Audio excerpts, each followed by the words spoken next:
வணக்கம். கலாம் விதைகளின் விருட்சம் சமூக இயக்கத்தின் நிறுவனர் இரா ராஜா. என்றும் மக்கள் பணியில் சுற்றுச்சூழல் பாதுகாப்பில் தொடர்ந்து அர்ப்பணிப்போடு பணியாற்றி வருகின்றோம், எந்த எதிர்பார்ப்பும் இல்லாமல். இப்போ நம்ம பார்க்குற இடம் கனகநேரி. இந்த கனகநேரியை பற்றிய ஒரு பார்வையை நம்ம பார்ப்போம். கனகநேரி என்கின்ற இந்த சொர்க்க பூமி மிகப்பெரிய விவசாய பூமியாக இருந்த இடம். சுற்றி இருக்கின்ற அனைத்து விவசாய நிலத்துக்கும் குடிநீர் பயன்பாட்டிற்கும் அனைத்து மக்களுடைய வாழ்வாதாரத்துக்கும் முக்கிய பங்கு வகித்தது இந்த நன்னீர் ஏரி. இந்த ஏரியோடைய சுற்றளவு எவ்வளோன்னா 30 ஏக்கர்.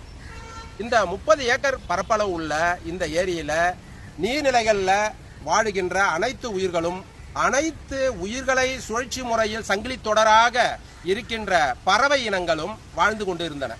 அனைத்து உயிர்களுக்கும் மனிதர்களுக்கும் உள்ள சங்கிலி தொடராக இருந்த இந்த நன்னீர் ஏரி இன்று எப்படி இருக்குன்னா மிகப்பெரிய சுகாதார கேடை விளைவிக்கும் நரகமாக மாறி இருக்குது.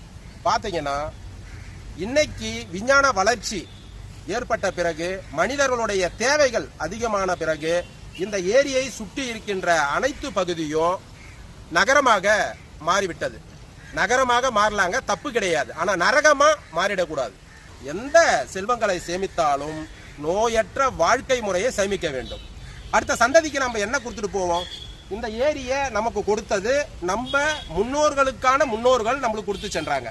ஆனால் அடுத்த சந்ததிக்கு நாம் இந்த ஏரியை எப்படி கொடுத்துட்டு போகிறோம்? கழிவறையாக கொடுத்துட்டு போகிறோம், சாக்கடை குட்டையாக கொடுத்துட்டு போகிறோம். இதுவா நாம் வாழ்ந்ததற்கான அடையாளம்? பொறுப்பு மிகுந்த கடமை என்னன்னா நன்னீர் ஏரியை மீட்டெடுக்கணும். இன்னைக்கு உலக அரங்களை எச்சரிக்கிறது என்னன்னா, நீர் பற்றாக்குறையால் உலக போர் மூளும் அப்படின்னு சொல்றான்.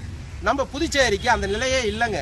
சொர்க்க பூமியா நன்னீரும் காற்றும் அனைத்து சூழல் வசதிகளும் நிறைந்த இந்த புதுச்சேரி இன்னைக்கு கண்டும் காணாமலும் நல்ல உள்ளங்கள் கடந்து செல்வதால் இன்னைக்கு தொடர்ந்து மோசமான சூழலுக்கு தள்ளப்பட்டிருங்க. இந்த பகுதியை சுற்றி கிட்டத்தட்ட 5000 குடியிருப்புகள் இருக்கு.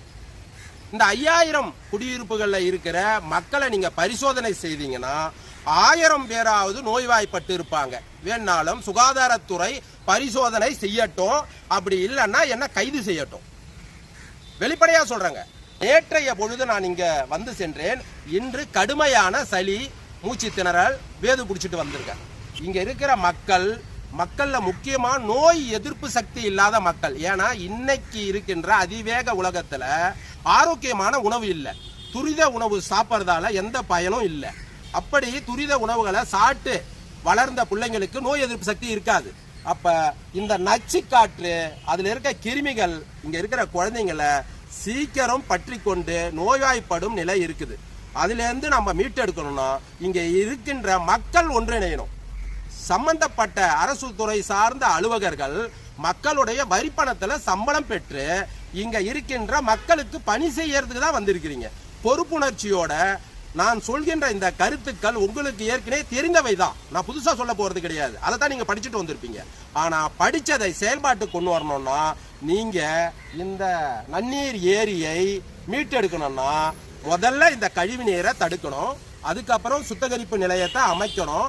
அதுக்கப்புறம் இந்த நீரை சுத்திகரிப்பு செய்து இந்த ஆற்றில் விடணும். அந்த சுத்திகரிப்பு செய்த அந்த கழிவுகளை நீங்க நிலங்களுக்கு பயன்படுத்தலாம். இன்னைக்கு மின்சாரம் தயாரிப்பதற்கான கேஸ் அதுக்கு பயன்படுத்தலாம். அதற்கு அதிகாரிகள் முனைந்து செயல்பட வேண்டும். நீர்நிலையில மீன்கள் புழக்கத்துல இருக்கு. அந்த மீன்களை இங்க நிறைய நண்பர்கள் தூண்டில் போட்டு பிடித்து அதை ஒன்று உண்ணுவாங்க, இல்லை விற்பாங்க. அதை சாப்பிட்றவங்களுக்கு இங்க இருக்கிற கழிவு நீரால் நோய்வாய்ப்பட்ட அந்த மீன்கள், அதனுடைய சத்துக்கள், நோய்வாய்ப்பட்ட அதனுடைய தன்மை மனிதனுக்கு அதை சாப்பிடும்போது அவருக்கு உண்டாகும். அந்த மனிதர்கள் இதனால் நோய்வாய்ப்படுவாங்க. என்னென்ன நோயெல்லாம் வருங்க? தோல் நோய் வரும், நுரையீரல் தொற்று வரும். நுரையீரல் தொற்று கவனிக்காம விட்டுட்டா அது கேன்சர் அளவு கொண்டு போய் விடும்.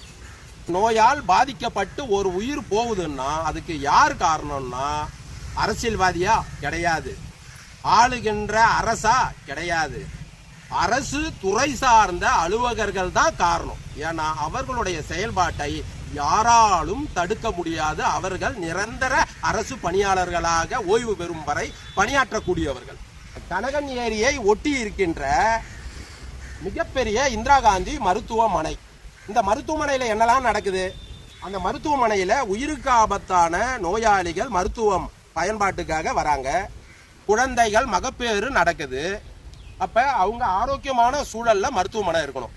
அப்போ ஒட்டுமொத்த கழிவு நீரும் இந்த நீர்நிலையில் கலப்பதால் சுற்றுப்பகுதி முழுவதும் துர்நாற்றம் வீசுவதால் காலை அடிக்கின்ற வாடக்காத்து அந்த காற்று நேராக மருத்துவமனை பக்கம் தாங்க போவோம்.